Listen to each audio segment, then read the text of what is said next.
All right, so as I mentioned at the end of the last video, we're going to wrap this up looking at a couple of example problems. So here's the first one.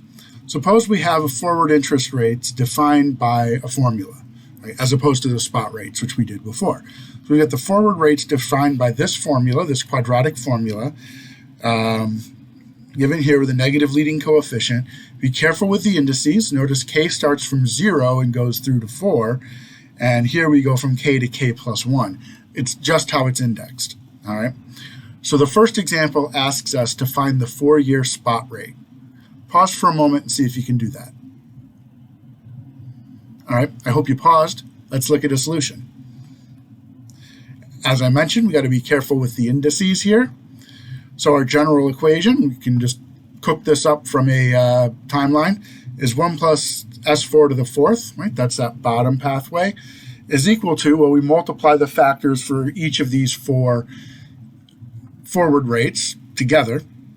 So that's for 0 to 1, that's 0.09, so plus 1, 1.09.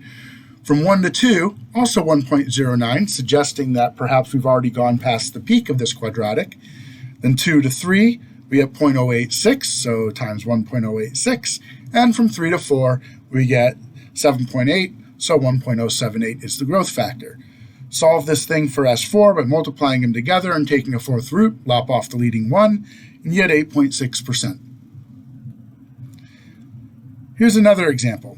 The 2-year deferred 3-year forward rate.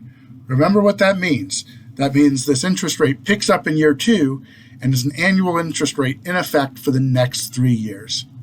Pause for a moment and try and solve this one. All right, let's look at the solution. So, as I mentioned before I asked you to pause, this is actually I sub 0, 2, 5. It's an annual interest rate in effect over the 3 years starting from year 2. And because it's an annual rate, this growth factor is raised to the 3rd power.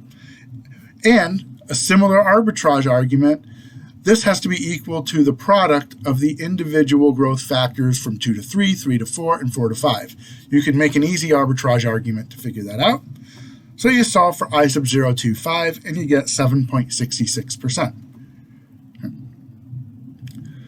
One more example. It's a slightly different kind of an example. Suppose we're given this information.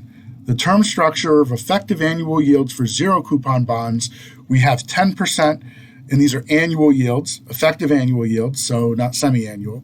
So for 1 and 2 years, it's 10%. For 3 and 4 years, it's 12%. We're also given the price of a 5-year bond. It's got a face amount of 100, annual coupons at a 5% rate, and the price is $73.68, whatever it says there. Our task is to find the 4-year effective annual interest rate in effect for the 5th year. In other words, I sub 0, 4, 5. So take a minute, think about how you do that, attempt to solve this problem. Pause the video. Right. Compare what you've got to what I'm going to share, the solution. So there's a couple ways of going about this. One way is you could use the coupon bond to find the next spot rate. But another way that's a little bit slicker is to solve directly for I sub 0.45. Because what we do as we price bonds with a yield curve is we just pull each payment back using the appropriate interest rate compounded for the appropriate number of times. The data given to us has 10% in year 1, then 1.1 squared for year 2, then we go to 12% and 12% years 3 and 4.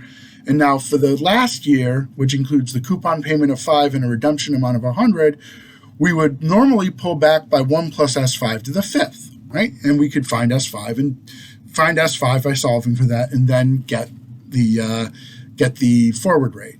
However, if you think about it, we can use the other path that takes the 4-year spot rate and then goes forward 1 more year with the forward rate and use that in our bond pricing. And if we do that, we can solve directly for the desired forward rate. And if you do that, you'll get 14.5%, 14.52%. Okay. So that's a nice little bit of timeline reasoning there. If you had trouble following that, I suggest you play with some timelines and take a look and take that apart. Now, the last question is a question designed to look back at the whole activity. We're asked how an arbitrage works, how it helps us derive equations. And the idea is basically show that there's an arbitrage opportunity if one quantity is bigger than the other, and that an opposite arbitrage opportunity exists if the first quantity is less than the other, and therefore we conclude that the two quantities are equal. We're going to look, in the next couple of videos, we're going to look a little bit more at arbitrage just to kind of nail the concept down.